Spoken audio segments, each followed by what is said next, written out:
Abra sua Bíblia comigo, por gentileza, no livro de Êxodo, capítulo 20, no verso 25.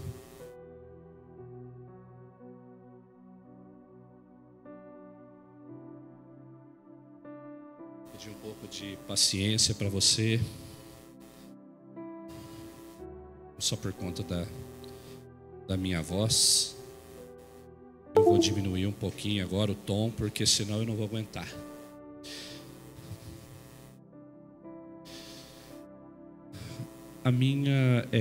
O Henrique vai projetar aqui para ficar mais fácil, porque eu acabo colocando vários versículos aqui, eu não me atento para a versão, então não tem problema não. O Henrique não, quem que é o varão que está lá projetando? Gabriel, Deus te abençoe, Gabriel, você é uma bênção, meu querido. Êxodo 20, 25 diz assim, meus irmãos: se vocês fizerem um altar de pedras para mim, não façam de pedras lavradas, pois se fizerem uso de ferramentas, vocês terão profanado o altar. Obrigado, pastor. Feche teus olhos, coloca a tua vida diante do Senhor. Peça a Ele agora que fale o seu coração. Nós precisamos ouvir a voz do Senhor. Por isso clamamos, Senhor, o Teu nome. E pedimos, ó Pai, que todas as vozes se calem. E que somente a voz do Senhor ecoe, Senhor, nesse lugar. Nós queremos ouvir a Tua voz. Precisamos ouvir a Tua voz. Por isso, Deus, que eu diminua e o Senhor cresça. E a Tua palavra cumpra o propósito pelo qual ela foi chamada à existência nesse tempo e nesta geração. É o que nós te pedimos. E em Teu nome nós oramos. Amém. Começando a falhar um pouquinho aqui, mas vamos firme. Se eu não terminar, o Miguel termina. Pastor Miguel, querido Miguel,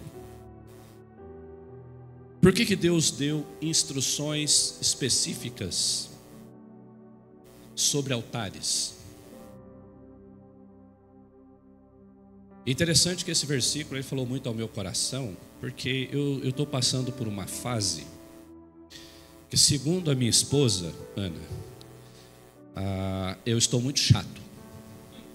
Ela falou assim: você está muito chato. E eu falei para ela: eu estou mesmo.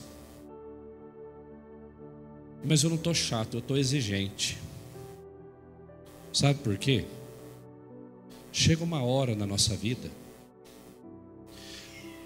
eu não sei se na sua, mas talvez você entenda isso durante a ministração. Mas chegou uma hora na minha vida, e o ano passado eu tive uma experiência muito profunda com Deus. Eu fui no congresso em Belo Horizonte, tentei levar algumas pessoas comigo, não deu certo, eu acabei indo sozinho, mas eu entendi depois que eu tinha que ir sozinho, porque Deus tinha algo especial para tratar comigo naquele lugar. E eu fui impactado por Deus naquele lugar. E eu voltei e falei assim para o Senhor: eu não quero voltar o mesmo desse lugar. Interessante que ali iniciou um processo na minha vida. E por que eu estou ressaltando isso nessa noite, meus irmãos? Porque eu tenho 53 anos.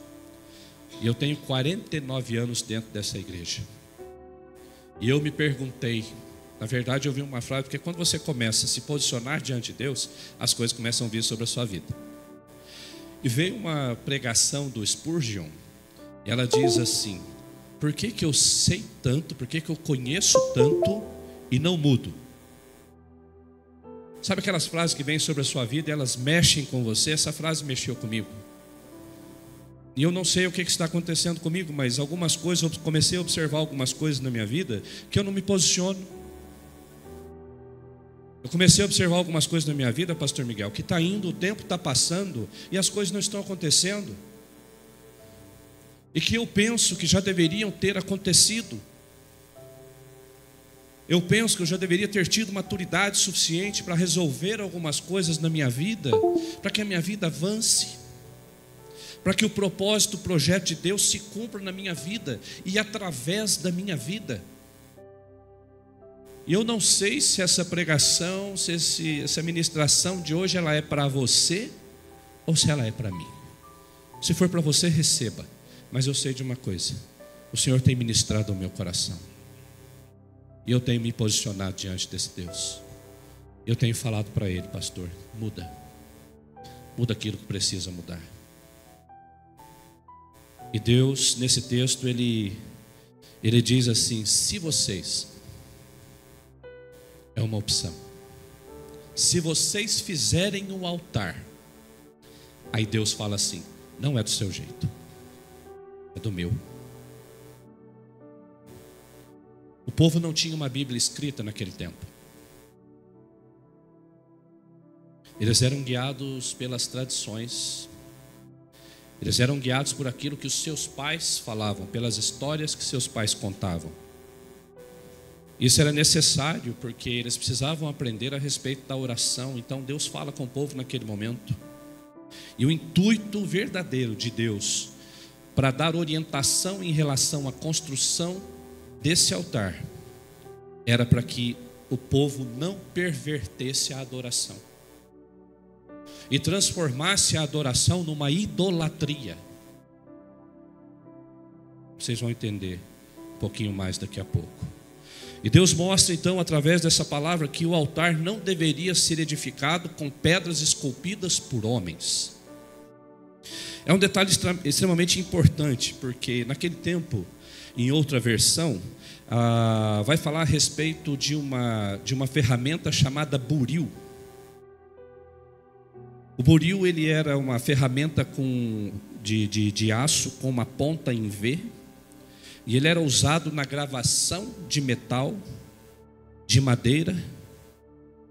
Ele abria traços finos em metal, madeira e também para lavar pedras. E o interessante é que Deus, nesse momento aqui, Ele está dizendo assim: ó, não usa nenhum tipo de ferramenta. Ou seja, não é pela sua mão. Esse altar não pode ser erigido pela sua mão, mas pela minha mão.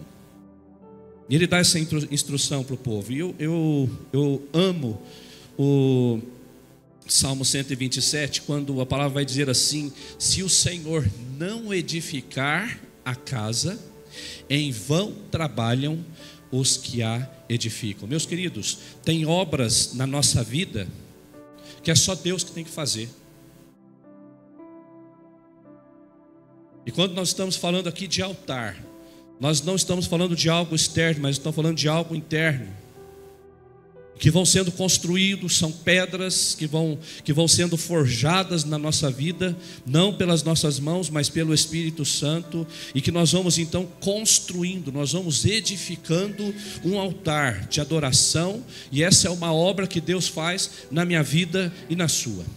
Cada uma dessas pedras que são colocadas no altar significa algo que Deus te revela, experiências que você passa, sejam elas boas, sejam elas ruins, mas as experiências que nós passamos, as lutas, as provações, as tempestades que vêm sobre a nossa vida, os ventos fortes que vêm sobre todos nós, ninguém está isento disso. Mas eu creio, meus irmãos, que Deus está trabalhando em nós o tempo todo, em todo momento. Deus está trabalhando na minha vida e na sua, e nós vamos então acolhendo essas pedras, nós vamos trazendo ela para dentro de nós, para o nosso coração, e elas vão vindo e vão sendo colocadas através do Espírito Santo. E eu fico indignado, pastor Miguel, porque muita gente não quer passar por sofrimento. Está sendo pregado aí um evangelho que não tem cruz. Está sendo pregado por aí um evangelho sem Jesus, ou seja, se você é crente, você não tem que sofrer. Quem disse? Quem diz que nós não passamos por lutas? O crente passa por lutas sim. E o que mais tem me incomodado nesses dias é que enquanto está tudo confortável na nossa vida, meus queridos, nós entramos num lugar chamado zona de conforto e as coisas param de acontecer na nossa vida. Nós começamos a viver um cristianismo frio. Nós já não conseguimos perceber mais a presença, a manifestação do Espírito Santo, a operação do Espírito Santo na nossa vida. E nós vamos entrando numa rotina. Mas tudo isso acontece na minha vida e na sua porque nós queremos manipular, porque nós queremos esculpir essas pedras com as nossas próprias mãos. O homem não pode tocar na obra que é de Deus, porque se nós colocamos a nossa impressão nessas pedras, nós estamos profanando, é o que Deus está falando hoje à noite para nós. Nós estamos profanando o altar. E muitos de nós, com o objetivo de alcançar o nosso interesse, ou pela nossa vaidade, nós queremos fazer do nosso jeito. Infelizmente, nós somos um país conhecido como o povo do jeitinho, o jeitinho brasileiro. E meus queridos, muitas vezes nós usamos o jeitinho na nossa vida espiritual. Nós queremos erigir um altar para o Senhor do nosso jeito. Eu vou servir do meu jeito, é do jeito que eu quero. Eu acho que é assim que tem que ser o culto. Eu acho que tem que ser dessa forma. E assim, cada um de nós estamos construindo um altar profanado diante do Senhor. E muitas vezes não entendemos porque a presença de Deus não vem. Muitas vezes nós não entendemos porque o Espírito Santo já não manifesta, já não sentimos queimar o nosso coração na presença de Deus. Meus queridos, a obra do Senhor tem que ser feita conforme a vontade e a revelação dele para nós. Não é segundo o que eu quero, não é segundo o meu modelo. Não há lugar na obra de Deus para imposição humana, não existe. Ninguém pode se valer de posições, funções ou supostos dons espirituais, que é o que nós vemos hoje. Estão querendo manipular a palavra, mudar a palavra para que ela atenda ao seu bel prazer, alterar aquilo que Deus deixou escrito, alterar a verdade do Senhor. Estão querendo alterar tudo ao nosso redor, meus queridos.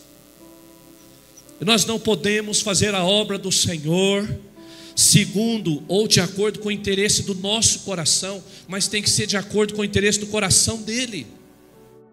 É ouvindo a voz dele, é nos movendo nele. Porque quando alguém conduz a sua vida conforme o seu ponto de vista, está profanando o altar. Interessante que a Bíblia viva, esse mesmo versículo vai dizer assim: agora notem bem, se o altar for de pedras, usem pedras brutas. Se usarem ferramentas nas pedras, elas não ficarão santas para mim.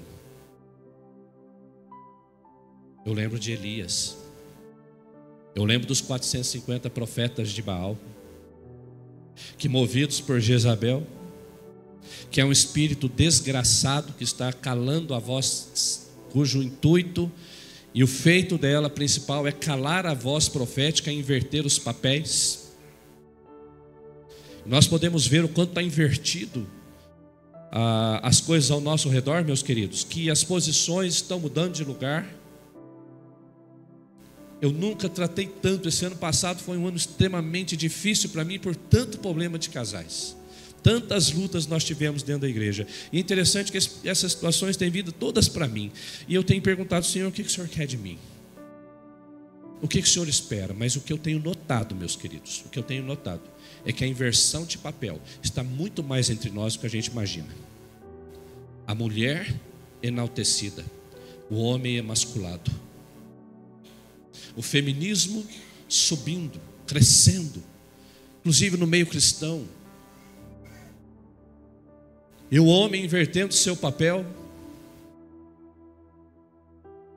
a homossexualidade crescendo vertiginosamente. Mas existe um modelo do céu, existe um modelo do céu para a família. A palavra de Deus, ela nos mostra o modelo perfeito. A postura do pai, do homem, do sacerdote, a postura da mulher, não tem um melhor do que o outro, porque os dois estão em grau de importância que são insubstituíveis.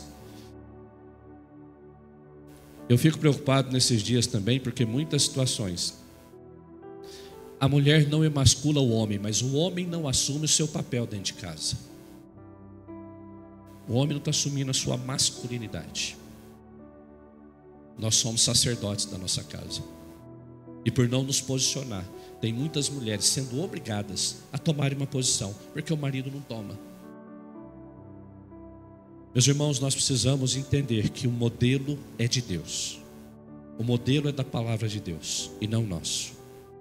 E quando eu olho para a vida de Elias ali, meus queridos, nós vemos que os profetas de Baal fizeram todo o sacrifício, se cortaram, manquejaram, gritaram, clamaram e nada aconteceu. É claro que não. Deus não habita em altar profanado. A presença de Deus não vem em altar profanado.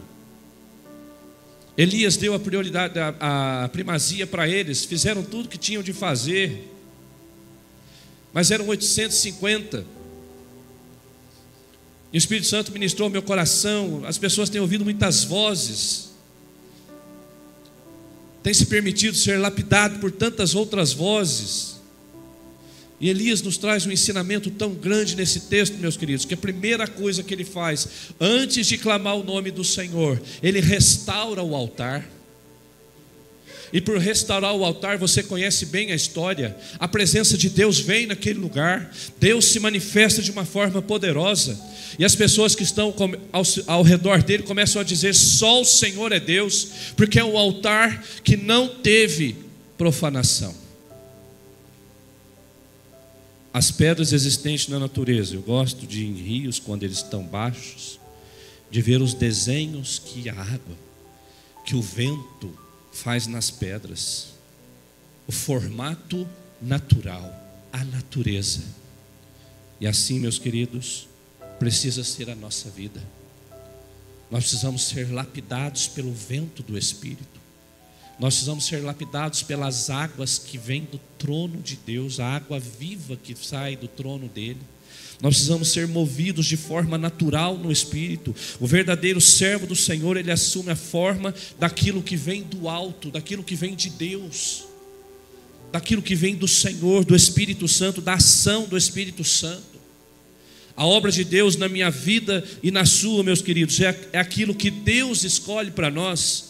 E às vezes, para nos moldar, Ele vai escolher caminhos que não são agradáveis a nós, mas são agradáveis a Ele, porque Ele quer lapidar a sua vida e a minha. E esses caminhos que Deus escolhe, Ele é o resultado direto da influência de Deus no lapidar dessas pedras. Só que muitas vezes nós queremos desviar. Nós queremos abrir aqui um trilho, uma passagem paralela, porque nós não queremos passar por lutas, não queremos passar por problemas, porque nós não entendemos ainda o propósito de Deus para as nossas vidas. E tudo o que Deus quer fazer, o que Ele está falando aqui nesse texto, é que não é sobre aquilo que nós temos, não é sobre aquilo que nos cerca, mas sobre algo que Deus quer trabalhar dentro do nosso interior. Esse altar não é externo, meus queridos, não é do lado de fora. O trabalho de Deus, a obra dele, a obra do Espírito Santo, ela vai dizer muito mais a respeito muito sobre conteúdo e não sobre forma. E nós temos vivido aí um tempo, e isso que tem me incomodado é que nós estamos muito preocupados, pastor Miguel, com aquilo que é externo. Eu não quero viver um ministério, não quero ser um pastor que as pessoas olham de fora e digam: nossa, que bênção. Não, meus queridos, eu quero ser alguém cujo altar interior perceba, receba a manifestação da graça e do poder de Deus. Não é exterior, não é pelo que você tem, mas é pelo que você é. Meus irmãos queridos, nós precisamos olhar mais para o Senhor. Nós precisamos aprender a ouvir a voz do Espírito Santo. Nós precisamos entender que existe um Deus que quer lapidar e que quer mover em nós e através de nós, e que quer fazer de nós altares, cuja manifestação do Espírito Santo seja constante em todo lugar. Quero contar algumas experiências para vocês que eu tenho tido. O ano passado chegou o culto de Natal, eu estava na igreja, e naquela semana eu estava falando assim para Deus: Senhor, esse ano está passando, minha vida está tão sem graça, parece que nada está acontecendo na minha vida. E a gente tem que tomar cuidado com aquilo que a gente ora, porque Deus ouve, né, pastor? E Deus ouviu a minha oração. Eu preguei, e foi interessante que eu fiz um apelo, e veio uma irmã, ela e a filha, e ela estava chorando muito. Ela chorou, eu orei por ela, mas ela não falou nada. Eu saí dali, eu estava indo no Economart, da igreja lá do centro, estava indo no Economart. E eu falei, quer saber, eu vou aqui no São Michel, está mais pertinho. E quando eu entrei no São Michel, dia de Natal, ou melhor, véspera. Imagina São Michel em véspera de Natal. Imaginou?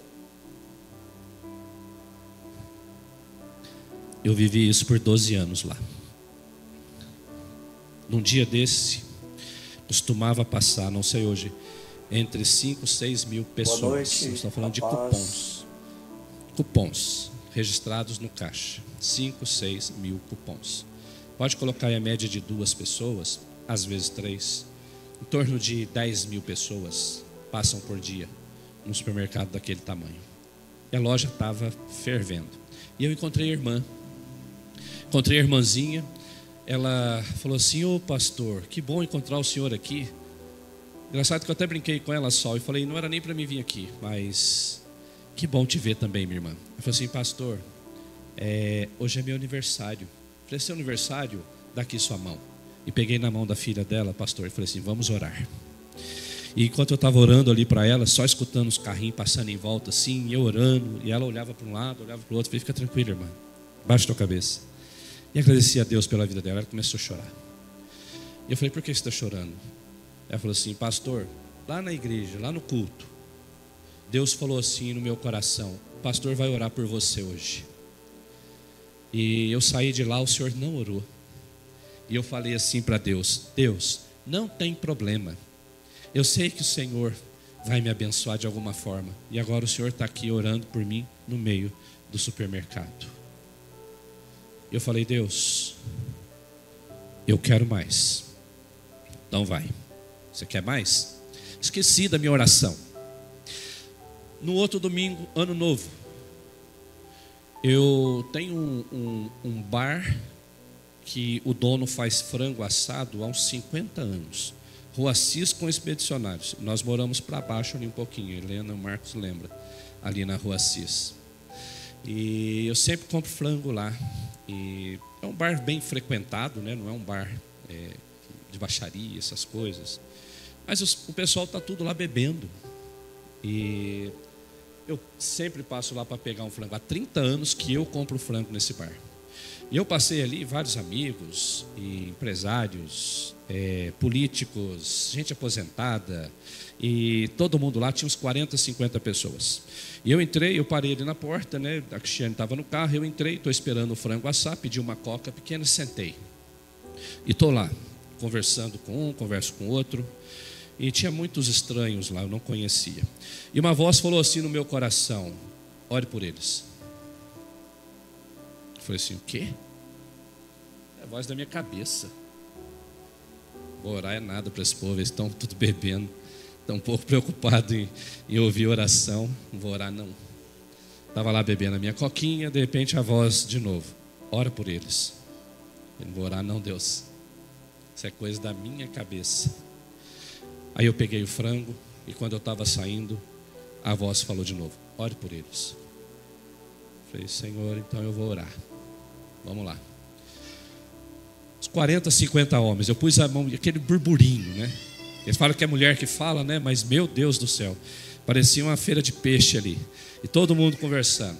E eu coloquei a mão no ombro de um e falei assim para ele, eu preciso da atenção do pessoal. Ele falou assim, o quê? Eu falei assim, eu preciso falar algo para o pessoal aqui. Ele falou, mas o que o senhor quer falar, pastor? Eu falei assim, não sei, para eles aí. Aí ele pegou, gritou, é o dono de uma academia, não sei se você conhece, o Índio. Ele é professor de jiu-jitsu. Aí ele falou assim, gente, deu um grito, falou, o pastor quer falar. Parou todo mundo. Parei o bar. O dono queria morrer comigo, né? Falei, gente, Deus colocou algo no meu coração e eu queria fazer. Eu queria desejar um ano abençoado para vocês, mas eu queria fazer isso orando. Eu posso? Aí um ou outro respondeu, claro, pastor, claro. Aí eu pedi para eles, feche teus olhos. Coloquei a mão no ombro de um, na mão do ombro do outro e comecei a orar ali. Falei, Senhor, em nome de Jesus, Pai, Nós queremos te agradecer por esse ano que se passou, pelas bênçãos derramadas sobre nós, por tudo que o Senhor fez. O Senhor nos guardou, o Senhor nos livrou, o Senhor abençoou nossa casa, nossa família. Agora, Senhor, peço em nome de Jesus, nós entregamos esse ano nas tuas mãos. Eu entrego esses homens nas tuas mãos. Se manifesta a eles, fala conosco. No meio do bar, tudo parado. E quando eu terminei, meus queridos, eles estavam todos de mãos dadas. Alguns estavam chorando, e um na minha frente falou assim: eu tinha que estar aqui nessa manhã, com a filha no colo.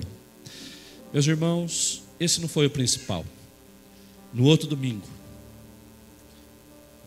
2 domingos depois, porque comer frango assado todo domingo não dá, né, gente? 2 domingos depois, eu entrei naquele bar, e alguns vieram me abraçar e agradecer pela oração. Mas um me abraçou e falou assim: pastor, eu estou com um problema no meu casamento. Meu casamento está acabando, o senhor pode orar por mim e pela minha esposa? Eu falei: claro que posso. Mas pastor, tem mais uma coisa. Tem um médico lá no banheiro, amigo meu. A hora que ele saiu, o senhor não pode orar por ele? Eu falei: sim, claro que posso. E eu fiz o meu primeiro atendimento dentro do boteco. Sentei o doutor e comecei a falar com ele, a ministrar na vida dele. Um assembleano, afastado, médico e tem dom de cura. E ali Deus usou para falar com aquele homem. E aquele homem falou: eu preciso voltar para os caminhos do Senhor. Eu disse para ele: volte, porque o Senhor te fez, Lucas, médico de homens e de almas. O Senhor quer usar a sua vida, meu querido. Agora, meus queridos, todas as vezes que eu entro no bar, eu estou atendendo alguém, pastor Miguel. E assim eu falei assim: Deus, é isso que eu quero. É isso que eu quero para a minha vida. E eu comecei a espalhar isso. A padaria perto de casa, para sintetizar um pouquinho, a esposa e o filho estão lendo Bíblia. A nora está começando a ler Bíblia. Estou evangelizando os dois. Um café ali em frente ao fórum, tem um casal que eu estou evangelizando. Eu oro com eles lá no meio do café. Esses dias correndo no parque. E eu estou falando tudo isso para glorificar o nome do Senhor, meus queridos. Eu estou falando tudo isso aqui para dizer que nós temos que ser um altar para o Senhor aonde a gente passa. Eu não estou aqui exaltando o meu nome. Eu estou dizendo que há algo acontecendo na minha vida e que eu preciso mudar, que eu preciso cumprir o chamado de Deus para a minha vida, para a minha história. E aonde eu for, aonde eu estiver, eu voltei a correr, a fazer exercício, graças a Deus. Eu quero ser igual o Miguel. Quero ter esse shape retinho, esse chassi de grilo, meu sonho de consumo. Eu te amo, Miguel. Estou correndo no parque. Eu vejo os policiais fazendo exercício, pelotão com 30, 40, 50. Foi terça-feira passada, e eu passei perto deles. Deus falou assim: ora por eles. Eu falei: Deus, faz comigo não. Não faz comigo não. O Senhor quer que eu ore por esses homens? Eles estão fazendo exercício aqui, Deus. Dei uma volta. No que eu voltei, eu falei assim: só se o sargento Toledo, conheci ele agora, só se o sargento parar na minha frente, eu oro por esses homens. E eu dei a segunda volta, adivinha? O sargento na minha frente. Falei: meu Deus do céu. Sargento, bom dia. Ele: bom dia. Falei: muito prazer, meu nome é pastor Paulo, sou lá da igreja metodista. E deixa eu falar uma coisa para o senhor. Eu não sei se o senhor acredita, mas Deus está falando para mim que eu tenho que orar por esses homens aí. Ele olhou para mim. Eu falei: vamos, vai empreender aqui, né? Mas ele disse assim: meus queridos, Paulo, eu já dispensei eles. Quinta-feira, 7 horas da manhã, eu espero você aqui. E quinta-feira, 7 horas da manhã, eu pude orar com todos aqueles homens. E a presença de Deus foi real no meio deles, meus queridos. E assim eu me coloquei diante do Senhor e falei: me usa. Porque eu estou cansado de saber o que eu tenho que fazer, mas não faço. Nós estamos vivendo um tempo de muita vaidade, de preocupação com o exterior, de forma. Nós estamos muito preocupados com o formato, meus queridos. Poder, com o ter, e não com o ser. Mas Jesus vem e Ele quebra toda essa ideia de uma forma tão simples. Que em Filipenses 2, de 5 a 7, ele vai dizer: seja a atitude de vocês a mesma de Cristo Jesus, que embora sendo Deus, não considerou que o ser igual a Deus era algo que deveria pegar-se, mas esvaziou-se a si mesmo, vindo a ser servo, tornando-se semelhante aos homens. E Pedro vai nos lembrar, meus queridos, 3 a 4, ele vai dizer: a beleza de vocês não deve estar nos enfeites exteriores, como cabelos trançados, joias de ouro e roupas finas. Ao contrário, esteja no seu interior, que não perece. Beleza demonstrada num espírito dócil e tranquilo, o que é de grande valor para Deus. Meus irmãos, é de dentro para fora,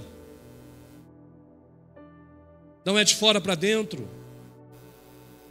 A transformação, o altar que Deus quer de mim, de você, é de dentro para fora. Eu não estou dizendo para você deixar de cuidar do seu exterior. Cuide, trabalhe. Mulheres, se penteiem, se maqueiem, tomem banho, continuem bonitas. Homens, se cuidem também. Mas a verdadeira beleza, ela está no seu interior, e é de lá que precisa fluir. Não é aquilo que está ao nosso redor, meus queridos. Não é aquilo que você está vendo. Eu estou cansado. Eu não estou preocupado com aquilo que você está vendo nesse momento. Eu estou preocupado com aquilo que Deus vê nesse momento. Certo dia Deus manda Jeremias descer a casa do oleiro. E você conhece bem essa passagem, porque ela revela a restauração de Deus na história do povo de Israel, na história de vidas também. Porque não é fácil nós nos colocarmos nas mãos do Senhor e nos permitir ser lapidados por Ele. E eu não estou falando por você, eu estou falando por mim. Porque muitas coisas que já deveriam ter mudado na minha vida, não mudou ainda. Não mudou, porque eu não permiti. Porque eu quis colocar a minha mão. E Jeremias faz um convite, Deus faz um convite para Jeremias, fala para ele: levanta, levanta, Jeremias. Agora ele diz assim para Jeremias: desce. Meus irmãos, no meu coração pulsa, porque se levantar é se posicionar diante de Deus, e o descer é se humilhar. Jeremias desce, se coloca ali e começa a ver o oleiro trabalhar. Meus irmãos, parece um pouco repetitivo, mas eu sei que você conhece bem a história. Mas a questão nessa noite é saber o quanto você tem permitido que Deus trabalhe na sua vida, o quanto você tem permitido que o Espírito Santo erija esse altar dentro de você. E interessante, quando nós olhamos a roda do oleiro, nós estamos falando de algo que está girando e fala a respeito da nossa rotina, de coisas na nossa vida que acontecem repetidamente, mas não muda. E é isso que eu queria que você pensasse nessa noite. De coisas que você quer que mude na sua vida, mas não mudou ainda. É porque é bem possível que tenha muito da sua digital e pouco da digital de Deus. E é interessante que, meus queridos, a nossa vida vira uma rotina. Eu não queria orar por aquelas pessoas, mas a partir do momento que eu fiz, eu saí da rotina espiritual. E agora eu não quero parar. O que tem sido rotina na sua vida, na sua história? O que você tem feito repetidamente que não tem mudado a sua vida? Pense um pouco. Se nós fazemos as mesmas coisas, meus queridos, nós vamos ter sempre os mesmos resultados. Assim tem sido nos meus atendimentos de gabinete, porque eu tenho atendido tanta gente que chega ali que quer mudar, mas não muda, não faz nada. Interessante que quer a mudança, e muitas vezes nós somos assim, nós queremos mudança, mas nós não fazemos nada para mudar. Nós olhamos e entendemos que no ciclo dessa roda da vida tem dias bons, dias ruins, e em todos Deus quer lapidar a nossa vida, meus queridos. Nós precisamos nos colocar na mão do Senhor. Nós precisamos entender que é o mover dele, é do Espírito Santo que vai mudar a nossa vida. Portanto, nós temos que respeitar os ciclos da vida. Às vezes, para ser moldado dói, mudar dói. Mas não se contente com a sua vida. Não se contente em viver um marasmo das coisas de Deus. Deus tem coisas novas para fazer na minha vida e na sua. Amém, igreja? E o Senhor faz um convite para o profeta: desce, se coloca nas mãos daquele que pode fazer e mudar. Isaías vai lembrar isso. Ele diz: mas agora, ó Senhor, Tu és o nosso Pai, nós somos o barro, Tu o nosso oleiro, e todos nós obra das Suas mãos. Meus irmãos, tem coisas que Deus quer fazer na sua vida e através da sua vida, mas você precisa dar um passo. Você precisa permitir o agir, o trabalhar de Deus na sua vida. Eu lembro da história de Abraão, e eu já estou finalizando, porque Abraão, ele oferece o melhor. E quando ele leva Isaac para ser sacrificado, naquele momento, Deus conheceu o coração de Abraão e entendeu que ele não precisava sacrificar aquilo que era externo, mas era aquilo que era interno. E no momento certo, Deus proveu o cordeiro. Uma coisa eu tenho aprendido na minha vida também, meus irmãos: quando nós colocamos a nossa mão, o Senhor tira dele. E Ele está te chamando nessa noite para confiar plenamente nele. E não é fácil confiar no Senhor. Não é fácil permitir Deus trabalhar na nossa vida. Eu queria que você fechasse teus olhos e que você colocasse a tua vida diante do Senhor. O que precisa mudar na sua vida?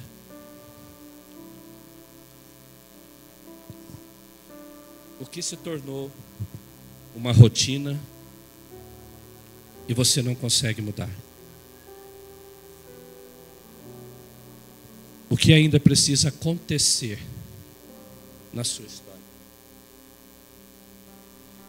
Eu não sei, eu sei daquilo que Deus tem trabalhado na minha vida, no meu coração. Eu sei aquilo que o Espírito Santo tem me incomodado. Eu sei muito bem o que precisa ser mudado. E eu não posso ficar parado. Nós estamos falando de um Deus de movimento. Nós estamos falando de um Deus de novidade. Nós estamos hoje servindo, adorando, cultuando um Deus que nos chamou para viver em novidade de vida. Em nome de Jesus, que você não se permita cair na rotina. O Senhor quer usar essa igreja. O Senhor quer usar a sua vida. O Senhor quer glorificar o nome dEle através do teu ministério, através do teu trabalho. O Senhor quer usar os seus dons e talentos para que o reino dEle seja estabelecido na terra. Mas é preciso fazer algo, meus queridos. É preciso se posicionar. É preciso permitir que o Senhor trabalhe no seu interior. É preciso permitir que o Espírito Santo mova o seu coração, na sua vida. O que você quer? O que você deseja? Qual área da igreja que você quer trabalhar? Qual é o dom, qual é o talento que Deus te deu? Você está guardando para você. Há um talento enterrado. E o interessante é que eu sei que dentro de você, como pulsa dentro de mim, a vontade de sair, de orar pelas pessoas, pela cidade, de expulsar demônios, de orar por cura. E o Senhor tem me levado a santificar, para que eu seja usado por Ele, para que eu seja ousado, porque nós estamos falando de um Deus que foi e é ousado. Ele teve a coragem de entregar o seu próprio filho por mim e por você. E nós muitas vezes não temos coragem de nos posicionar diante desse Deus. Mas em nome de Jesus, você se posicione nessa noite. Você deixe fazer a tua vontade, faça a vontade do Senhor. Que você permita Deus te usar com poder, graça. Porque o Senhor está às portas. E o Senhor está nos chamando, meus queridos. Quando eu conto esses testemunhos para você, eu sei que não é meu. Mas é algo que o Senhor tem trabalhado na minha vida e eu tenho falado com o Senhor: Senhor, me leva aonde o Senhor quiser. E faz do jeito do Senhor e não do meu. Porque nós oramos tanto a oração do Pai Nosso e dizemos: que seja feita a tua vontade, assim na terra como nos céus. E fazemos tudo que diz respeito a nós, mas quando temos que fazer aquilo que diz respeito a Ele, nós travamos. Mas o Senhor hoje quer destravar a sua vida, meus queridos. O Senhor quer manifestar a graça, o poder dEle através da sua vida, em nome de Jesus.